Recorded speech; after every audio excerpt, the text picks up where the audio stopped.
Assalamualaikum warahmatullahi wabarakatuh. Bismillah walhamdulillah wassalatu wassalamu ala rasulillah Sayyidina Muhammad bin Abdullah wa ala alihi wa ashabihi wa man tabi'a sunnata wa iqtada bihuda wa nasara dinah ila yaumil qiyamah wa la hawla wa la quwata illa billah. Rabbi syurah li sadri wa yassir li amri wa hlul 'uqdatam min lisani yafqahu qawli. Rabbi zidna ilman warzuqna fahman wa atina hikmatan. Allahumma barik lana fi majlisina hadza birahmatika ya arhamar rahimin. Ahlan wa sahlan wa marhaban kepada seluruh dan segenap saudara-saudari sekalian dimanapun antum berada. Semoga kita semua senantiasa dalam rahmat, dalam keberkahan, dan juga dalam lindungan Allah subhanahu wa ta'ala dalam kehidupan kita di setiap aktivitas kita sehari-hari. Amin ya rabbal alamin.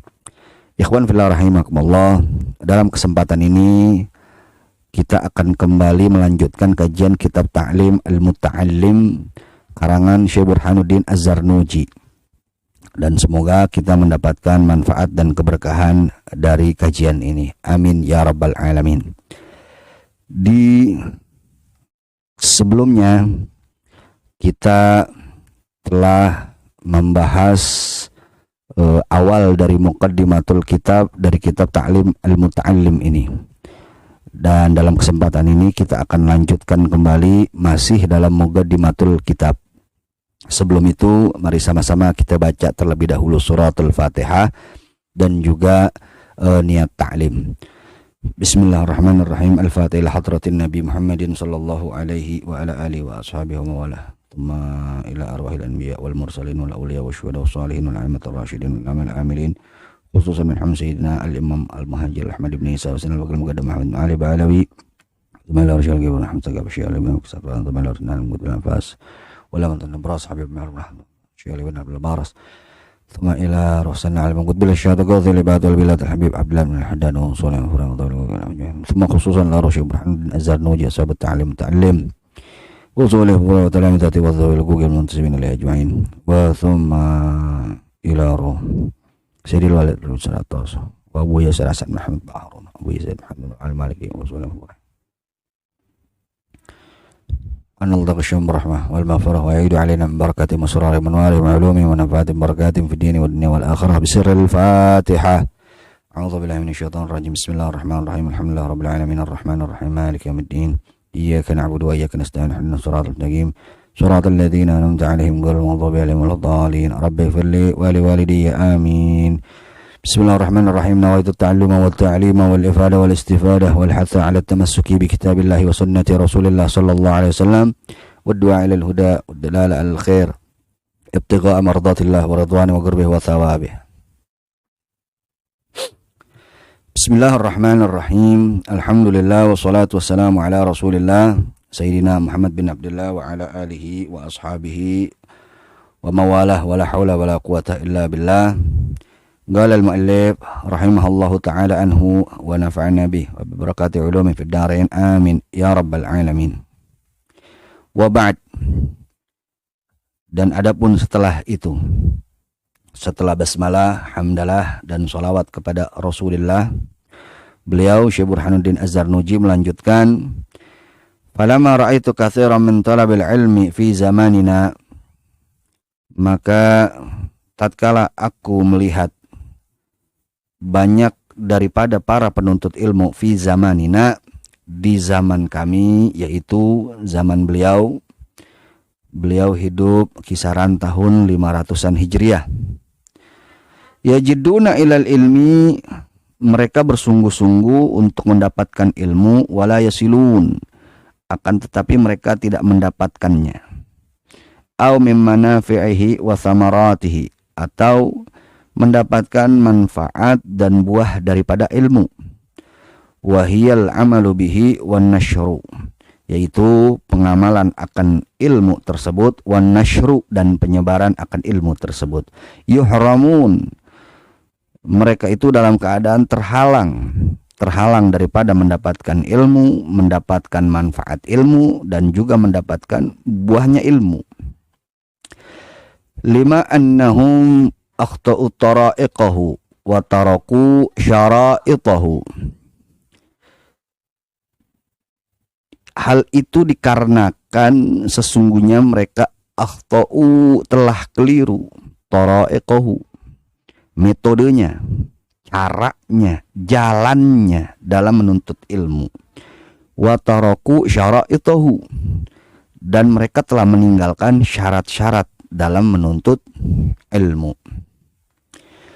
Wa kullu man akhta'a at-tariqa dhalla, dan setiap yang salah jalannya, keliru jalannya, dhalla, maka ia akan tersesat. Wala yanalul maqsuda, dan ia tidak akan mencapai, tidak akan sampai pada tujuan, tidak akan mencapai, tidak akan mendapatkan maksudnya, qalla au jalla, sedikit ataupun banyaknya.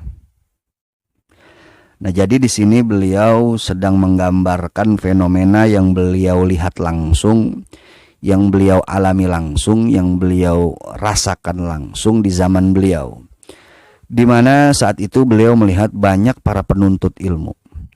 Yang para penuntut ilmu ini sebetulnya sungguh-sungguh dalam menuntut ilmu. Mereka menghabiskan tenaga mereka, waktu mereka, pikiran mereka, harta mereka untuk mendapatkan ilmu. Tapi sayang sejuta sayang, banyak dari mereka itu tidak mendapatkannya. Dan bahkan bukan hanya tidak mendapatkan ilmu, akan tetapi mereka juga tidak mendapatkan manfaat dan buah daripada ilmu. Mereka tidak mengamalkan ilmu yang mereka dapatkan, mereka tidak menyebarkannya, sehingga mereka tidak atau mereka terhalang daripada manfaat dan buah ilmu. Hal itu, kata beliau, karena banyak dari mereka para penuntut ilmu di zaman tersebut keliru metodenya, keliru jalannya, keliru tata caranya. Dan banyak dari mereka yang meninggalkan syarat-syarat dalam menuntut ilmu, syarat-syarat dari menuntut ilmu. Sebagaimana yang kita ketahui bahwa menuntut ilmu ini merupakan perintah Allah dan Rasulnya.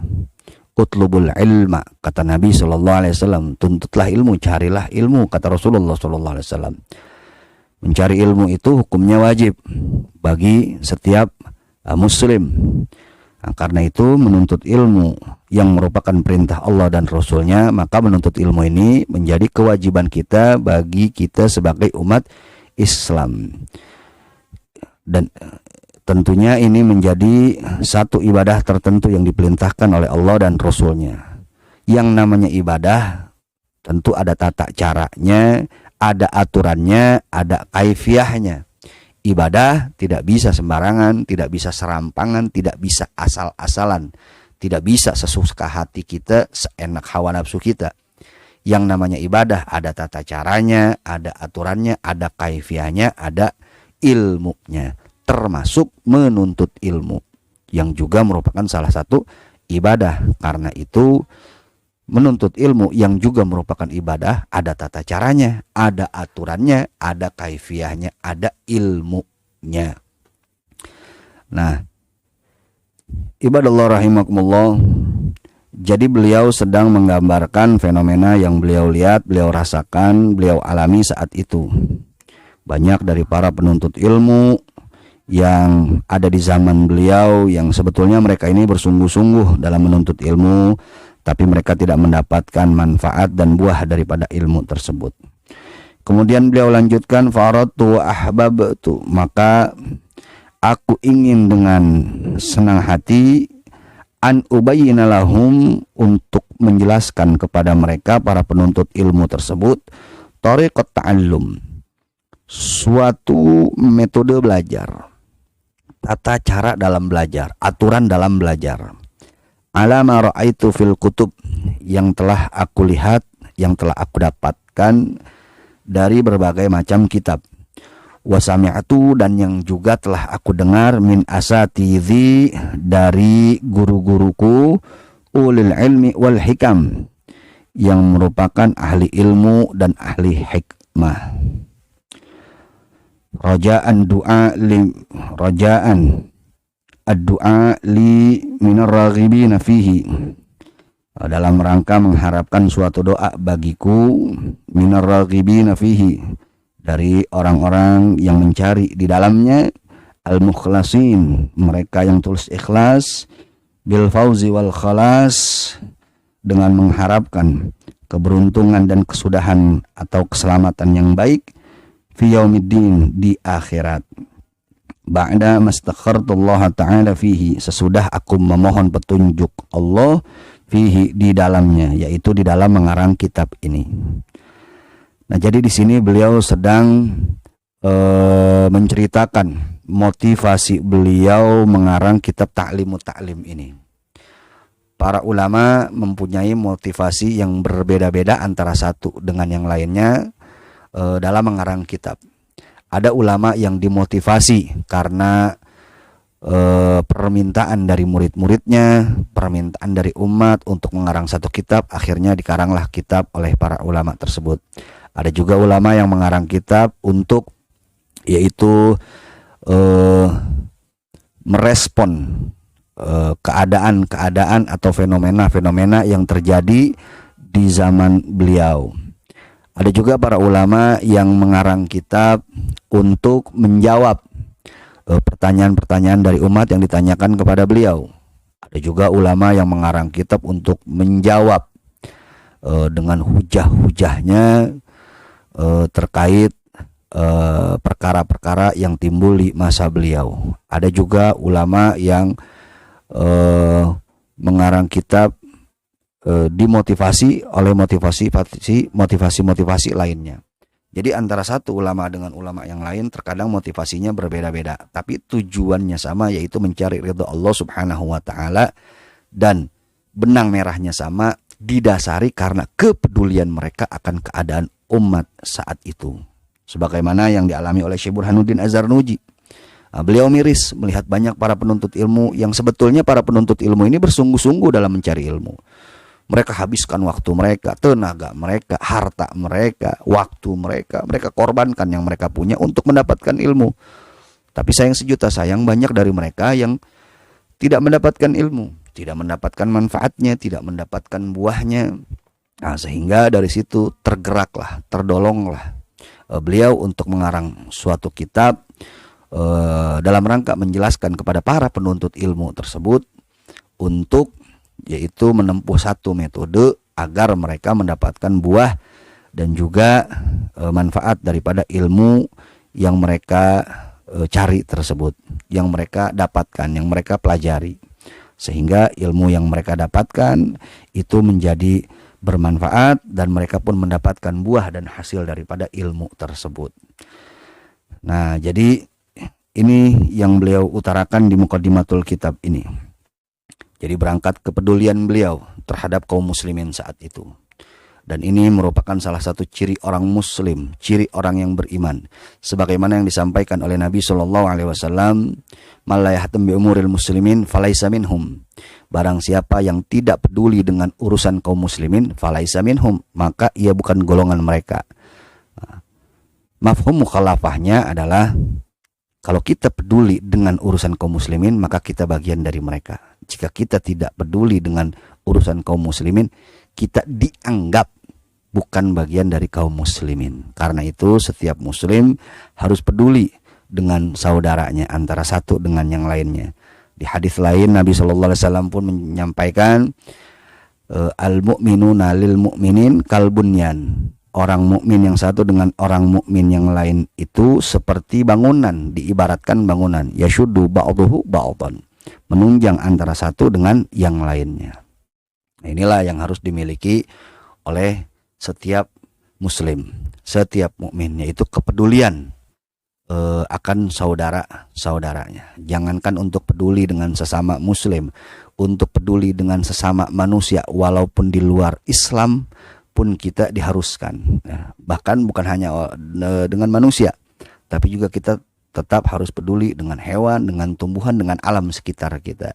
Ini yang diajarkan oleh Nabi kita tercinta Sayyiduna Muhammad sallallahu alaihi wa alihi wasallam.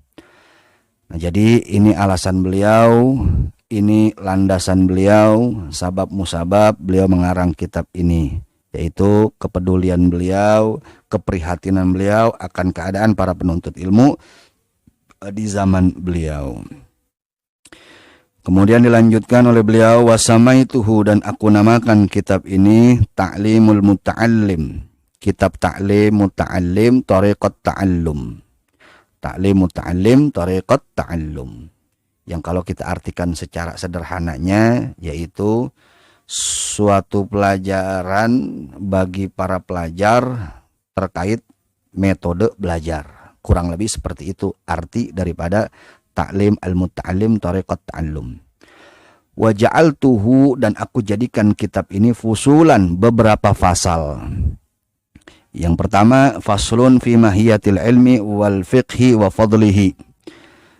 Yang pertama yaitu fasal tentang hakikat ilmu, wal fiqhi, dan pemahaman ilmu atau ilmu fiqhi, wa fadlihi, dan keutamaannya ilmu.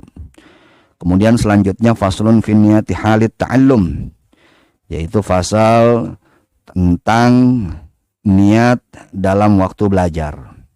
Kemudian di fasal selanjutnya faslun fi ikhtiyaril ilmi wal ustadhi wasyariki wassabat, yaitu fasal yang menerangkan tentang memilih ilmu, memilih guru, memilih teman, dan keteguhan atau ketekunan dalam menuntut ilmu. Di fasal yang selanjutnya faslun fi ta'zimil ilmi wa ahlihi, fasal yang menerangkan tentang tata cara mengagungkan ilmu, wa ahlihi, dan ahli ilmu yaitu para ulama. Kemudian selanjutnya faslun fil jiddi wal muwadhabati wal himmah, yaitu fasal yang menerangkan tentang kesungguh-sungguhan dalam menuntut ilmu, keistiqomahan, wal himmah, dan cita-cita dalam menuntut ilmu. Kemudian di fasal selanjutnya faslun fi bidayatis sabaqi wa qadrihi wa tartibih, fasal yang menerangkan tentang permulaan menuntut ilmu, kadar menuntut ilmu, dan urutan dalam menuntut ilmu. Kemudian selanjutnya beliau menerangkan faslun fit tawakkul, fasal tentang tawakal. Kemudian di fasal selanjutnya faslun fi waqtit tahsil, yaitu fasal dalam waktu mendapatkan ilmu. Kemudian faslun fi syafaqah wan nasihah, pasal yang menerangkan tentang sikap saling mengasihi, wan nasihah, dan sikap saling menasehati. Kemudian di fasal selanjutnya faslun fil istifadah, pasal